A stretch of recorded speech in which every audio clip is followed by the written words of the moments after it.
Գյուրջան Կասկադ 60 ամիս փուլային վճարում բազմաթիվ առավելություններ։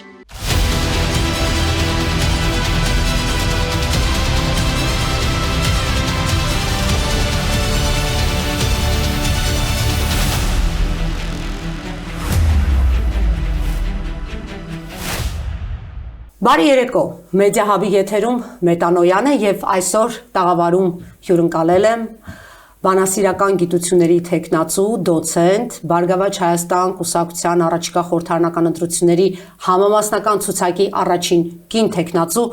Տիկին Լուիզա Սարգսյանին, բարև ձեզ Տիկին Սարգսյան։ Բարև ձեզ։ Շնորհակալ եմ այսօր հյուրընկալվելու համար։ Ես եմ շնորհակալ հարգելի Ռիփսիմե, այո։ Հաճելի էր այսօր իսկապես, քանի որ մենք նաև ժամանակի մեկ թիմում ենք աշխատել։ Տիկին Սարգսյան, դուք այս անգամ, չհաշված որ դուք նաև падգամավորական բավականին մեծ փորձառություն ունեք եւ նույն Բարգավաճ Հայաստան կուսակցության անդամ եք եւ ազգային ժողովի падգամավոր եք, այս անգամ արդեն համամասնական ցուցակի առաջին կինն եք։ Իհարկե ինձ համար շատ ուրախալի եւ ողջունելի հանգամանք էր։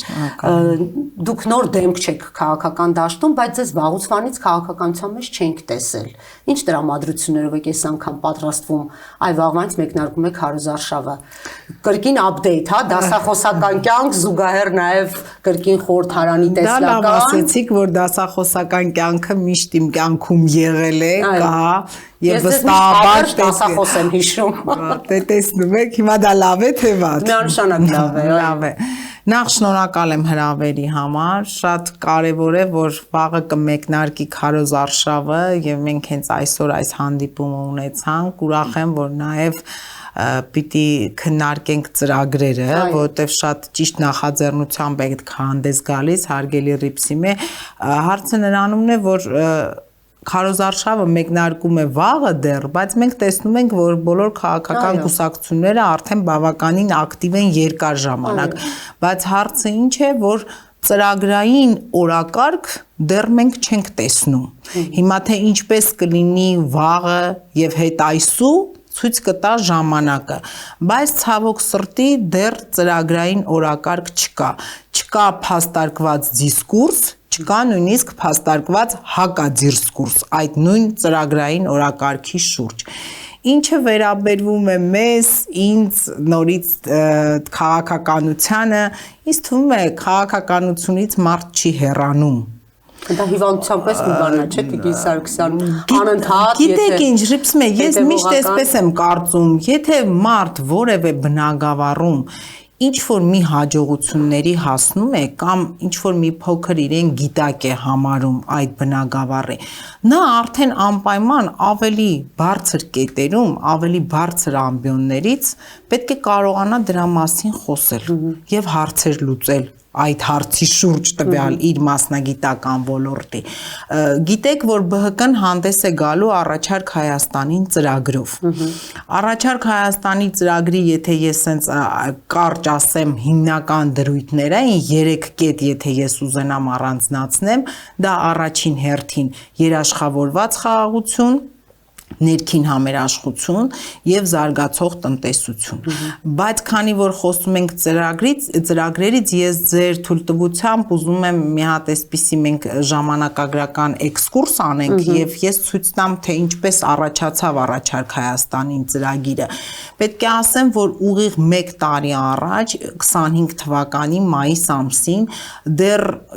պարզել չէր ինչպիսին կլինեն ընտրությունները, որտեղ քաղաքական դաշտը մի մասը խոսում էր, որ դրանք լինելու են հերթական ընտրություններ, մի մասը արտահերթ, բոլորովին պարզ չէր, թե ինչ քաղաքական ուժեր պետք է հանդես գան ընտրություններին, այսինքն ամեն ինչ մշուշոտ էր, բայց 25 թվականի մայիս ամսին Գագիկ Ծառուկյանը հանդես եկավ հայտարարությամբ, որ նախաձեռնում է Առաջարկ Հայաստանին ծրագրի գործընթացը, որը պետք է լինի վերկուսակցական ծրագիր, որին կարող են միանալ եւ մասնակցել բոլոր առողջ ուժերը, որոնք այս կամ այն ոլորտում ունեն ասելիք։ Եվ ինչը ամենակարևորն էր, ասեց, որ հիմա այսպես չպիտի լինի, որ մարդը ուղղակի ինքը պիտի նստի թեորապես, հա, գրի, որ ես այսպես եմ պատկերացնում այս հարցի լուծումը։ Այս անգամ պետք է պրակտիկան ավելի շատ ընթացք ստանա։ Իսկ ինչպես այդ պրակտիկան պետք է ընթացք ստանա, դուք պետք է շփվեք մարդկանց հետ, այսինքն բոլոր այն մարդիկ, ովքեր ուզում են ներգրավել այդ ծրագրի մեջ, պետք է ինչ-որ մի ոլորտ ներկայացնեն, այդ ոլորտում պետք է կարելի ասել գույքագրեն խնդիրները, հասկանան ինչպես ասում են բժիշկի մոտ որ գնում ես, ինչպիսին է գործընթացը, լինում է անամնեզ, հա, մի հատ դու քո պատմությունը պատմում ես, որպեսզի դրա վրա կարողանան ֆունդամենտալ ճիշտ դիագնոստիկա ախտորոշում անեն, ու միայն ախտորոշումից հետո բուժումը, այսինքն այսպես այնպես էր, որ մենք պիտի հասկանայինք պատմությունը, հետո նոր տայինք դրան ախտորոշում եւ հետո նոր բուժում։ Ինչն է շատ կարեւոր, որ ասեց Ծառուկյանը 25 թվին, այո, երկիրը հետ պատերազմյան ժամանակ է, մենք պարտություն ենք կրել, ժողովուրդը շատ վատ վիճակում է, չկա ներքին համերաշխություն, բայց մենք ամեն ինչ պետք է անենք, որպեսզի մեր զավակները եւ ապագա սերունդները այդ պարտության խարանով տենց անընդհատ չապրեն։ Եվ ես այսօր ուրախ եմ, որ նախ առաջարկ Հայաստանին ծրագիրը ինքը մտել է եւ հանրային եւ քաղաքական օրակարգ, ինքը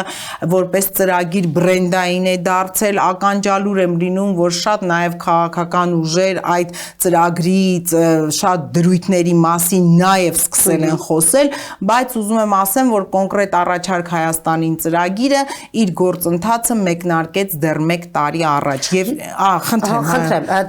տեսեք Տիկին Սարգսյան 1 տարի առաջ կարելի ասել այդ գաղափարը գեներացվեց Բարգավաճ Հայաստան կուսակցության ղեկավարի եւ ձեր անդամների աջակցությամբ եւ ինչ առաջարկներ եկան, որի հիման վրա կառուցվեց ծրագիրը եւ ես ուզում եմ ամենակարևոր դրույթները, մեխերը մենք նշենք։ Այ ինչա առաջարկում առաջարկ Հայաստանին, այս դեպքում Բարգավաճ Հայաստան։ Տեսեք, հարգելի Ռիփսիմեն, նախ այն ժամանակ շատ լուրջ դրված էր եւ հիմա էլ շարունակաբար ներքին համերաշխության խնդիրը,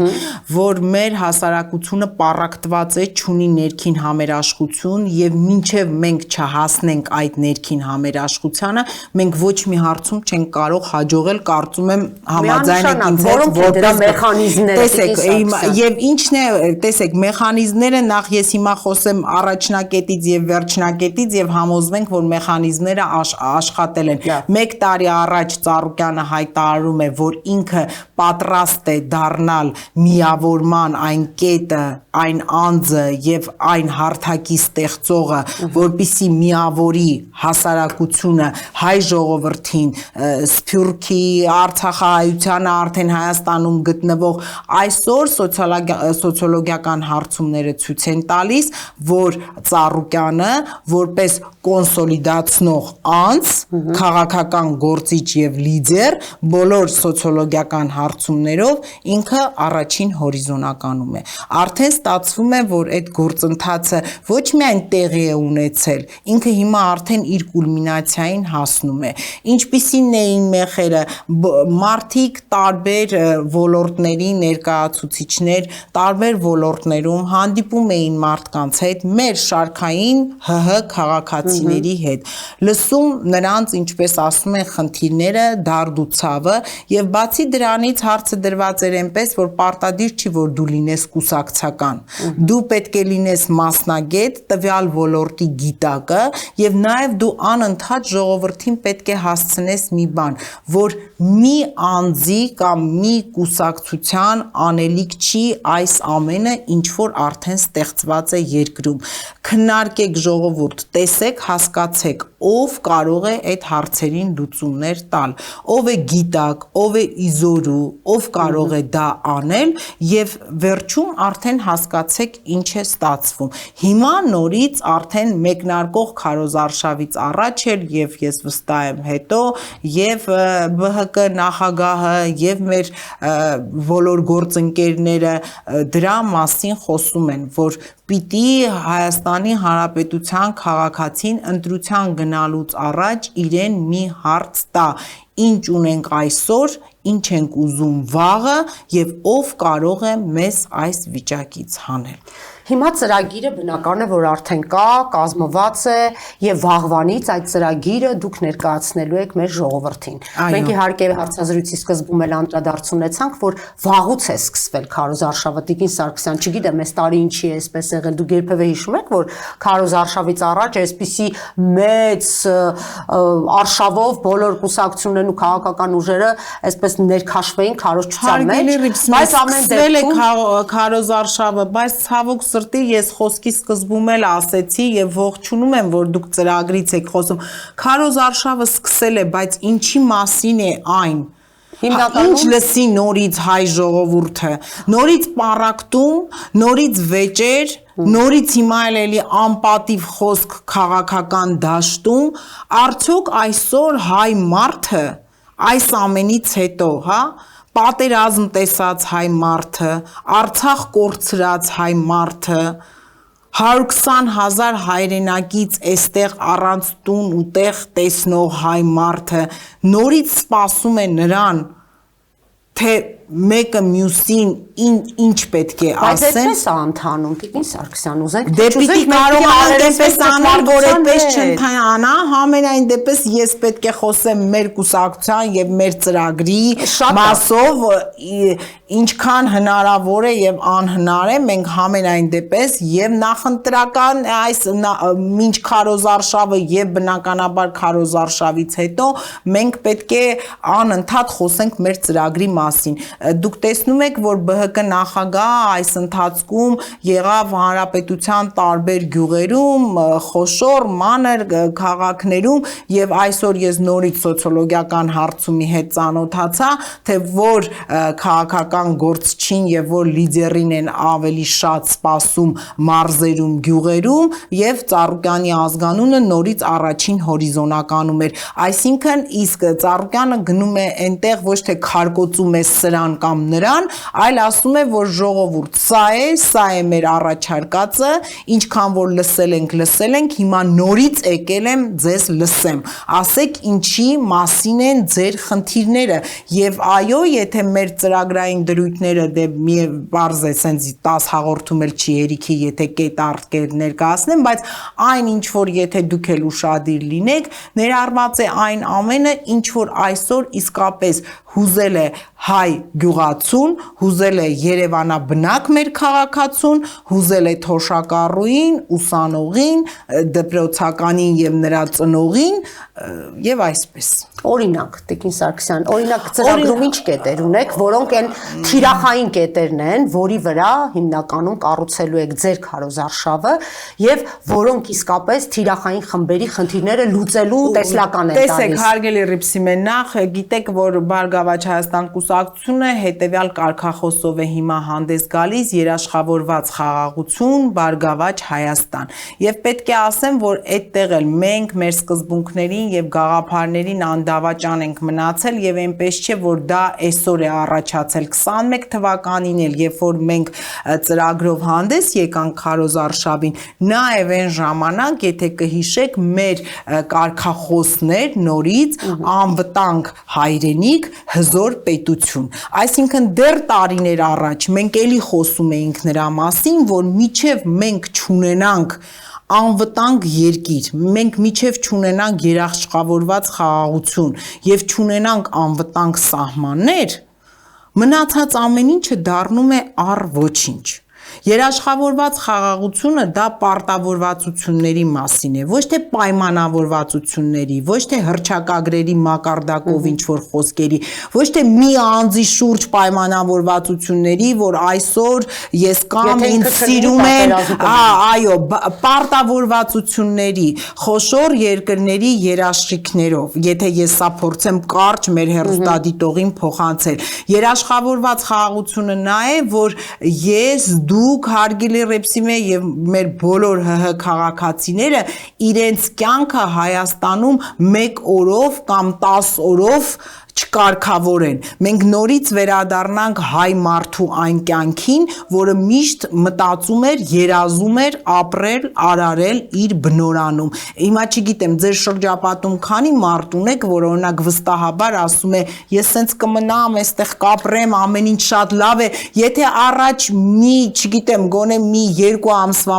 1 տարվա, հիմա ասում են, չգիտեմ, քնեմ, զարթնեմ, դուք զգացել եք, որ ամեն 2 օրվա երաշխիք անգամ մեր գրաֆիկը կազմելու չունենք։ Կիրառվող խոսքը դա շատ ցավալի է, շատ ցավալի է, որովհետև մենք նույնիսկ մեր, ինչ ասեմ, այն մենտալ տեսակով, մեր ավանդույթներով, գոնե հայ մարդը այն էր, ով օրորոցից դեռ երեխա էր ունենում, հատկապես արուզավակ, եւ արդեն մտածում էր, թե այդ արուզավակը 20 տարեկանում կամ 25 տարեկանում, որ ամուսնանա, ինչ տան մեջ պիտի ապրի, որտեղ պիտի ապրի։ Մենք հիմա բոլորս զրկված ենք դրանից, որովհետև մենք երաշխիքներ չունենք վաղվա օրվա նկատմամբ, հասկանում եք, իսկ այդ վաղվա օրը դա ինքը առաջինը երաշխավորված խաղաղությունն է։ Եթե չկա դա, մնացած ամեն ինչ դառնում է առ ոչինչ։ Որտեղ գիտեք, եթե մենք խոսենք թոշակից, կրթությունից, ես հիմա այդ հարցերին էլ կանդրադառնամ, բայց ուզում եմ, որ չմոռանանք, որ գիտեք, Արցախում էլ մարդիկ շատ լավ բնականon կյանքով ապրում էին, աշխատում էին, թոշակ էին ստանում, կրթություն էին ստանում, շատ կարճած էին իրենց հողին։ Եկեք հիշենք, որ նույնիսկ 21 թվականին արդեն պատերազմից հետո հիմա մենք ինչքան այդպես ընտանիքների ճակատագրեր ենք լսում, որ նույնիսկ պատերազմից հետո իրենք ձեռնարկել են Արցախում նորից տուն սարքել, նորից տուն ստեղծել, մեծ մասը։ Այսինքն, եթե մարդը սկսում է նորից ինչ-որ միտեղ տուն կառուցել, մեկը կորցնելուց հետո, ինքը չի պատկերացնում, որ ինքը գալու է մի այնպիսի պահ, որ ինքը լքի այդ տարածքը։ Տիկին Սարգսյան, դուք ասում եք երաշխավորված խաղաղություն, անվտանգություն եւ Բարգավաճ Հայաստանի առաջարկ Հայաստանը հիմնական թեզերից մեկը հենց այդ մասին է, որ խոսում է։ Տեսեք, ներկայիս գործող իշխանությունը Իդեմս վարչապետ Փաշինյանի ասում է ես եմ բերել խաղաղությունը եւ ես եմ բերում խաղաղությունը։ Դուք ինձ ընտրեք, որպեսզի պատերազմ չլինի։ Ես պետք է կրկին վերարտադրվեմ, որպեսզի այդ խաղաղությունը հիմնավորվի եւ ասում է երաշխավորել կա, ամեն ինչ էլ կա, մենք ամեն ինչ անում ենք։ Եվ ասում է, ես պետք է անպայման հղում տամ իրեն, որ օլիգարխիան, ինչպես ինքն է ասում, 3 գլխանի դևերը, հրեշները, տարատեսակ մագդիդներով ոցում է եւ երկրորդ նախագահին, եւ Սամվել Կարապետյանին, եւ նաեւ այդտեղ ներառում է ԲՀԿ նախագահ Գագիկ Ծառուկյանին, ասում է, իրենց մի ընտրեք, իրենք պատերազմ բերողներն են, այ դուք այս դիսկուրսի մեջ ինչպես եք կարողանում հստակ այդ տարանջատումները կոնկրետացնել եւ ասել, որ մենք բոլորովին այլ բանի մասին ենք խոսում եւ այս ամենը կեղծ թեզեր են մեր մասին։ Հարգելի լրիվսիմեն, նախ եկեք հասկանանք մի բան, որ ընտրողը ի վերջո ՀՀ քաղաքացին է։ Եվ այս ամեն ինչի մեջ գլխավոր սուբյեկտը ինքն է, ինքը իր որոշումներով։ Հիմա թե այս ընթացքում ով ինչ է ասում, երկրորդը ինձ թվում է ՀՀ քաղաքացին ունի փայլուն հիշողություն ու գոնե Հայաստանի վերջին 7-8 տարիները դրանից առաջ էլ, որտեվ մարդիկ եկեք ընդունենք, թող տան բոլոր ժամանակներին գնահատականներ, բայց հիմա եթե մենք խոսում ենք պատերազմից,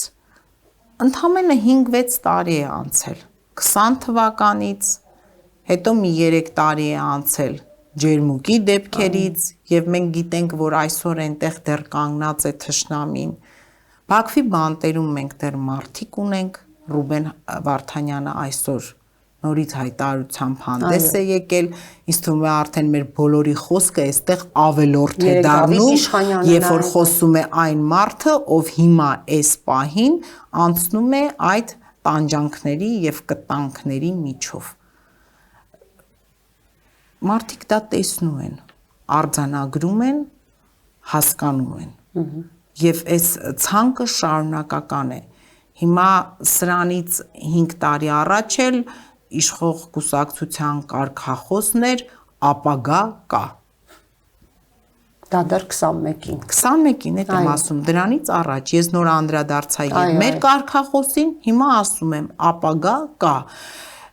Այդ 5 տարվա ապագան անցել է։ Հիմա թող ամեն հայ մարդ իրեն հաշիվ տա, ինչ է ինքը գտել եւ ինչ է կորցրել այս 5 տարվա ընթացքում։ Եկեք վերանանք անձերից, եկեք վերանանք այդ վիրավորական խոսույթից։ Ես դրա համար եմ ասում, օրակարգային չի ծրագիրը չի դառնում օրակարգ եւ դա է վտանգավոր։ Ինչի համար, ուրեմն մարդիկ ասելիք չունեն։ Մարդկանց հիմնական զենքը վիրավորանքն ու զրպարտությունն է։ Բայց ես դրա համար եմ ասում, հիմա եթե մենք ոչինչ չասենք, թող Հայաստանի Հանրապետության քաղաքացին ինքը իր մեջ, ինչպես ասեմ, sense մի կինոֆիլմի նման անցկացնի այս 5 տարին եւ ազնվորեն, եթե մի քիչ կարողանում է այն շատ տենց այդ մերկանտիլ վիճակներից, հա, եւ այդ կոմֆորտից վերանալ, էլի, մենակ չասել, որ այս կետում, այսինչ տեղը ինձ մի քիչ լավ ա եղել կամ ես 3-ի առաջ օրը մի քիչ ավելի մի բան ձեռք եմ բերել, քան եղել էր մի քանի տարի առաջ, գլոբալ առումով երկիր, ժողովուրդ, պետություն, հանրային տրամադրություններ, ժողովրդի հոգեվիճակ, մեր բոլորի հոգեվիճակը, ընկճախտը եւ այդ պանիչսկի ատակա կոչվածը դարձել է այս ժողովրդի ախտորոշումը։ Ոչ տարիք է հարցնում, ոչ սեռ է հարցնում։ Հիմա թող բոլորը իրենց այդ պատասխանը տան։ Եվ տեսնենք հլը մի հատ այս արանքում խաղաղության եւ պատերազմի ով ոնց է տեղավորվում կամ ինչպես կարելի է մի կողմից խոսալ խաղաղության մասին ու դրա այդ զուգահեռ մի անգամից սպառնալ պատերազմով չի լինում, էլի։ Սա հիբրիդային պատերազմի ամենամեծ բանաձևն է ի դեպ։ Հետո գիտեք ինչ կա, եթե մենք անընդհատ մի պետության խաղաղություն կապենք մի անձի հետ, հարգելի Ռիփսիմյան, տեսեք այդ 5 տարին այնքան շուտ է անցնում։ Այսինքն ինչ է ստացվում, այս մի 5 տարին էնպես է, որ կարի խաղաղենք, հետո նորից գնացեք, մտածեք ինչ կլինի։ Ես էլի եմ ասում, թող ՀՀ քաղաքացին մտածի դրա մասին։ Վաղը մեկնարկում է պաշտոնական քարոզարշավը, այս ոչ պաշտոնականը դնում ենք մի կողմ, վաղը սկսվում է պաշտոնական քարոզարշավը, Բարգավաճ Հայաստան կուսակցությունը ինչպես է վաղը սկսելու իր մեկնարկը եւ ինչ եք ներկայացնելու, ուր եք գնալու, մոտավորապես ինչպիսի ծրագրով եք հանդես գալու։ Այո, մենք ծրագիրը արդեն մոտավոր ներկայացրեցիք, ծրագիրը այո, մենք վաղը դե կունենանք էլի շատ փակագծեր չբացեմ, որովհետեւ կտեսնեն հետաքրքիր, գեղեցիկ, լավ կազմակերպված քարոզարշավի մեկնարկ եւ այո քարոզարշավը նորից մեր հիմնական կարևոր թիրախը այն է որ հանդիպենք քաղաքացիների հետ բնականաբար քաղաքական թիմը որոշ մարդիկ կլինեն մարզերում որոշ մարդիկ կլինեն քաղաքում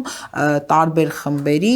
տարբեր բնակիչների հետ գյուղերի քաղաքների եւ իհարկե Երևան քաղաքի մենք կունենանք հանդիպումներ բայց մեզ համար կարևոր է նպատակ է եւ թիրախային է մարդկանց ճիշտ հասցնել ծրագիրը այսինքն գիտեք ինչպես է հիմա բնակչության մեծամասնությունը ինչու գիտի արդեն մեր ծրագրի մասին որովհետեւ այդ ծրագրի ստեղծողները հենց իրանք են եղել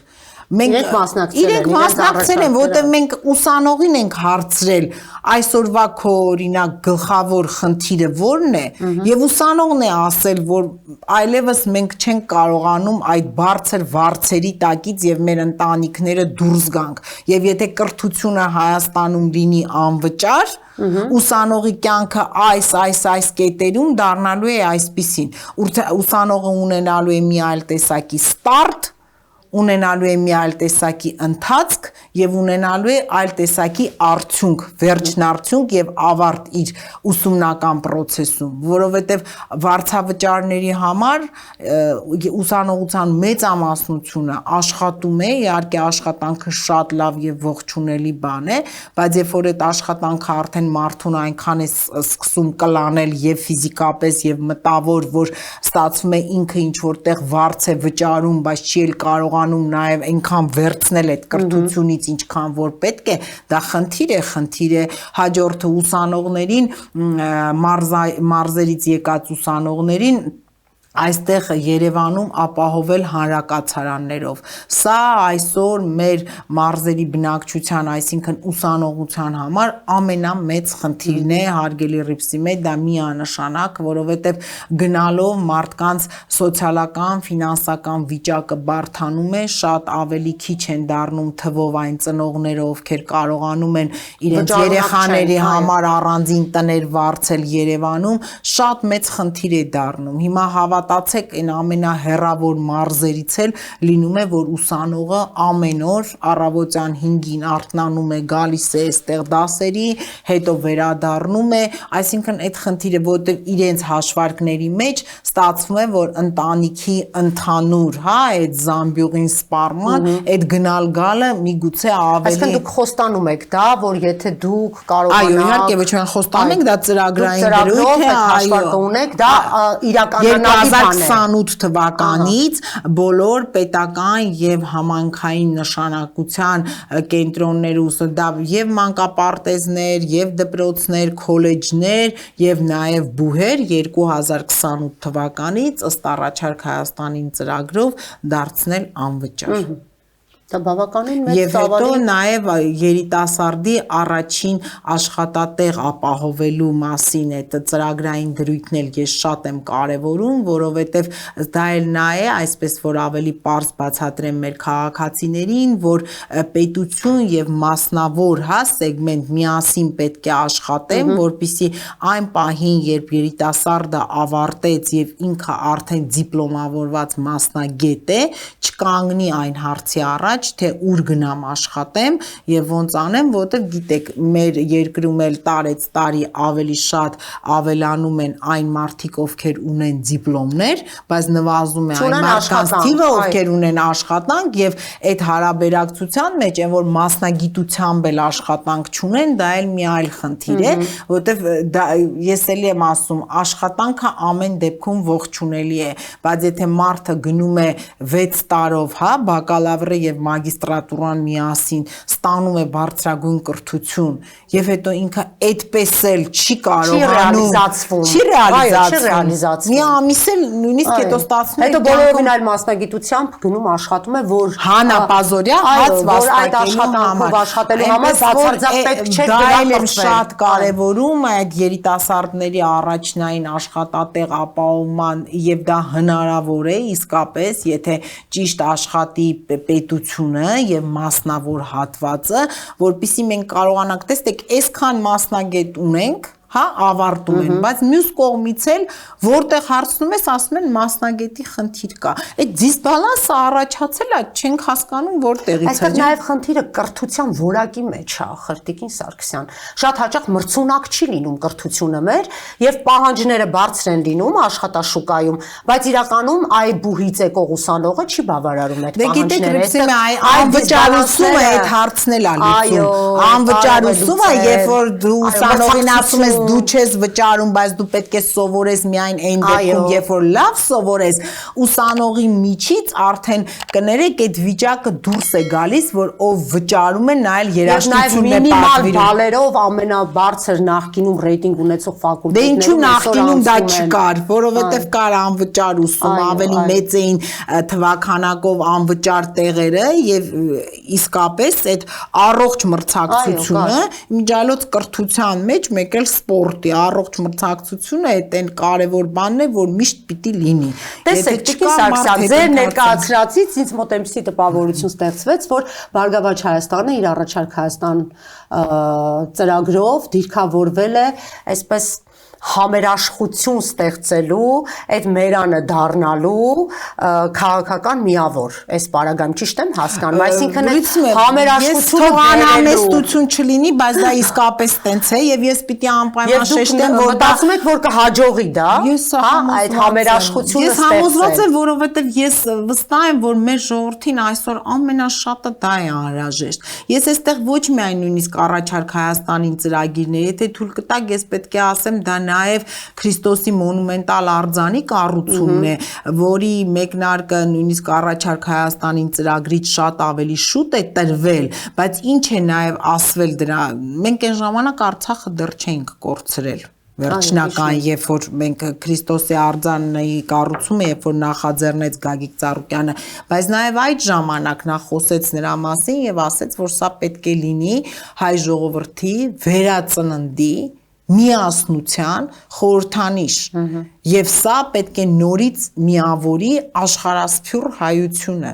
եւ Սփյուռքը եւ Արցախահայությունը եւ Հայաստանի Հանրապետության հայերին Այսինքն դա դեռ շատ ավելի եւ նաեւ այստեղ կարեւորը նա է որ մեր քաղաքացին տեսնի որ մենք այն ինչպես ասում է A կետից սկսել ենք ճիշտ ենք անցել այդ ճանապարհը դրա համար էլ այսօր այդ B կետին հասել ենք այս ոչ մի բանը չի եղել այնպես շատ արագ էքսպրոմպտ օթից վերցրած կամ 1 ամիս առաջ որոշած որ եկեք մի հատ sense նստենք մասնագետներով գրենք մի հատ ծրագիր այդ ականջա հաճո ծրագրերը այսօր բոլորն էլ կարող են գրել ասեմ ավելին արհեստական բանականությունն էլ է գրում եւ դրա համար շատ բան պետք չի բայց ամեն մարդ չի թե որ գիտի իր երկրում իր ժողովուրդը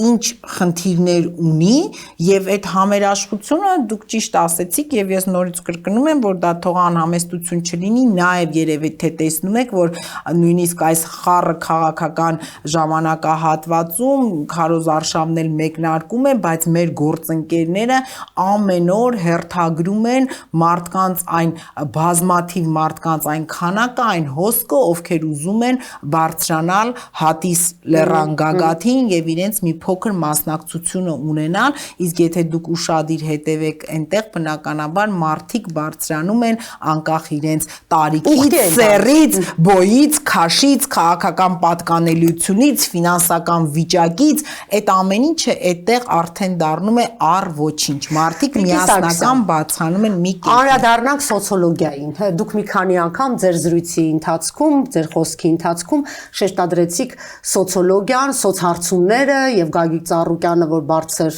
հորիզոնականներում է, եկեք մի փոքր խոսենք սոցիոլոգիայից եւ սոցհարցումներից, տեսեք, երբ որ երկրում քաղաքական ակտիվ գործընթացներ են լինում, այսպես սոցհարցումների պակաս մենք առհասարակ չունենք, հա? Եվ պարզ չի, միտեղ մի թիվ է, այն մյուս տեղը բոլորովին այլ թիվ է, այստեղ նաեւ կեղծ սոցիոլոգներ են նաեւ հաճախ դաշտում հայտնվում, չես հասկանում ինչ է կատարվում եւ իրականում հստակ իմանալ թե սոցհարցումները ինչպիսի պատկեր են տալիս ինքս էլ դժվարանում եմ, բայց վստահ եմ, որ յուրաքանչյուր քաղաքական ուժ ինքն ունի իր համար, իր սոցհարցումների հստակ պատկերը, իր ներքին տեղեկատվությունը եւ բնականաբար կուզեմ հասկանալ, ինչ վիճակում եք դուք այդ սոցհարցումներով։ Ռիփսիմի ջան, ես ձեզ հետ համաձայն եմ, ես էլ երբեք այնպես չեմ ասել, որ սոցիոլոգիան դա աստվածաշնչյան ճշմարտություն է։ Չէ, ասում են նաև կա ազգային մենտալիտետի խնդիր, հայերի պահով, կոնկրետ հայաստանաբնակ հայերի պահով, ասում են երբեք կարող ես հստակ պատկերը չիմանալ, որտեղ հաճախ բոլորին հակառակ բանը կարող են ասել, բայց բոլորին հակառակ բանը անեն։ Ես եթե դուք ուշադիր եղաք, ես չշեշտեցի թվերի մասին, թե այս պահին որ կուսակցությունը ինչքան, որտեվ դա այո ոչ միանշանակ այո, իհարկե մենք եւ կարդում ենք այն ինչ որ տալիս են այլ ընկերություններ, մենք ինքներս ենք մեր հարցումները անցկացնում, բայց եթե ուշադիր եղաք, ես դրա մասին չխոսեցի։ Ես եմ դրա մասին քաղաքական գործիչների կերպարների, այն որ ասում եմ մի բանը 2-3 տեղից ավել է կրկնվում, այ դրա մասին պետք է մտածել։ Իսկ այն որ սոցիոլոգիական հարցումները մի քանի տեղով ասում են, որ Ծառուկյանը որպես համերաշխության, որպես միավորման, որպես կոնսոլիդացիայի կերպար քաղաքական դաշտում ինքը այսօր առաջնայինն է, դա մի սոցիոլոգիական հարցում չէ։ Եվ այն որ մարզերում էլ ցանկություն են հայտնում եւ տոկոսը բարձր է, որ քաղաքական գործչին ավելի շատ կուզեք տեսնել մարզերում, դա էլ տոկոսային հարաբերությամբ էլի Ծառուկյանն է, դա էլ մի կետից չէ, իսկ այն որ ասում է իսկ մնացած հարցերում, այո, ես գտնում եմ, որ այսօր մեր երկրում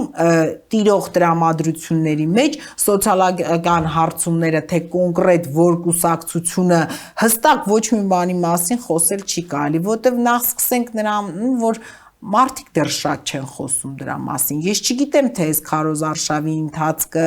ինչքանով քաղաքացին կբացվի, ավելի շատ իր կարծիքը կարտահայտի։ Տեսնում եք, մարդիկ կան, որ լուռ են, մարդիկ կան, որ ասում են դեռ չեմ կարող ասել։ Կարծում եմ ամենավատը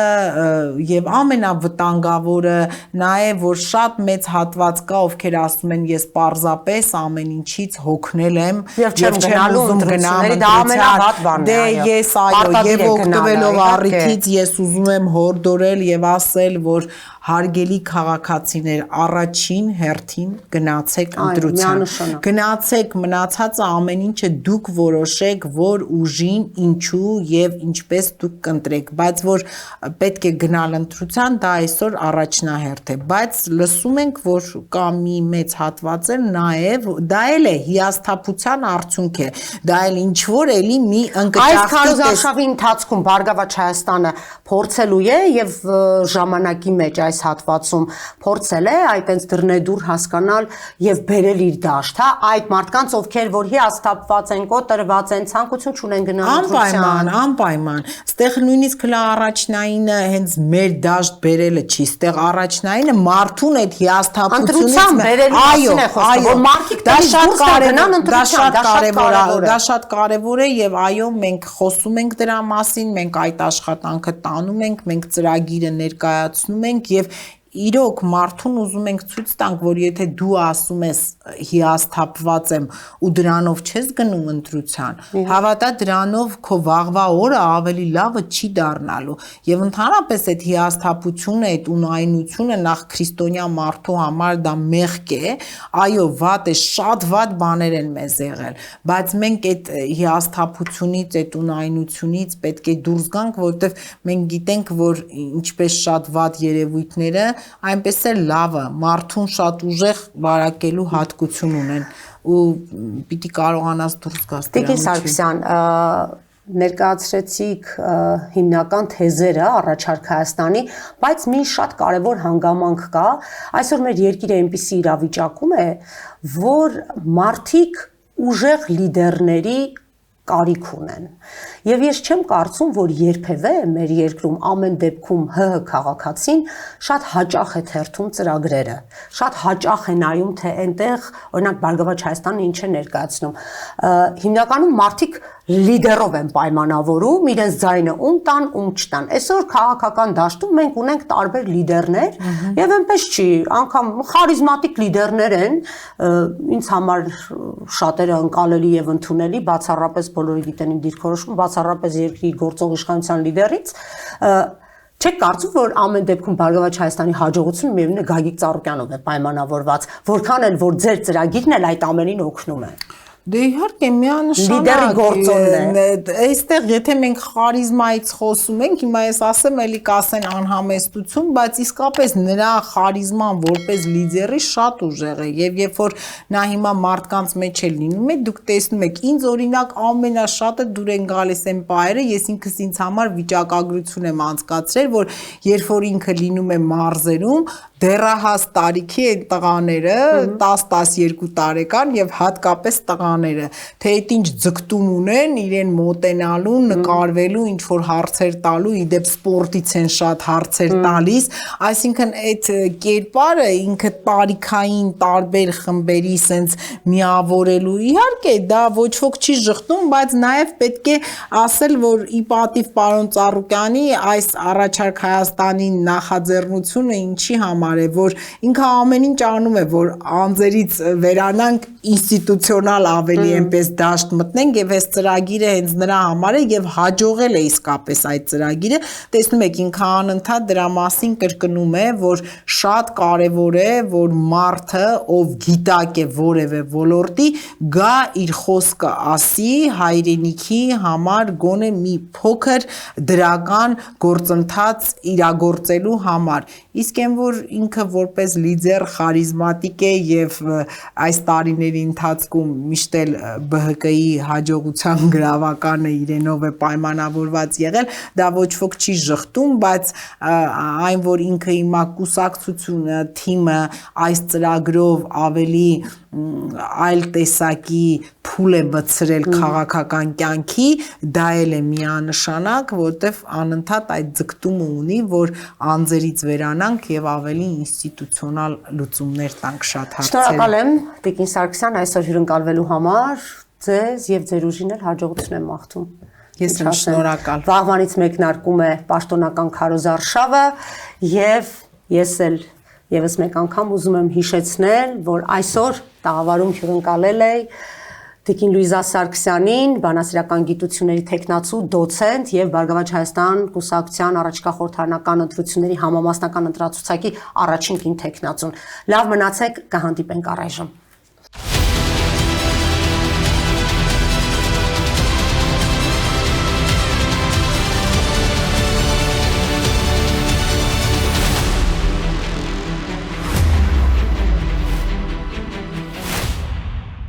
Գյուրջան Կասկադ 60 ամիս փուլային վճարում բազմաթիվ առավելություններ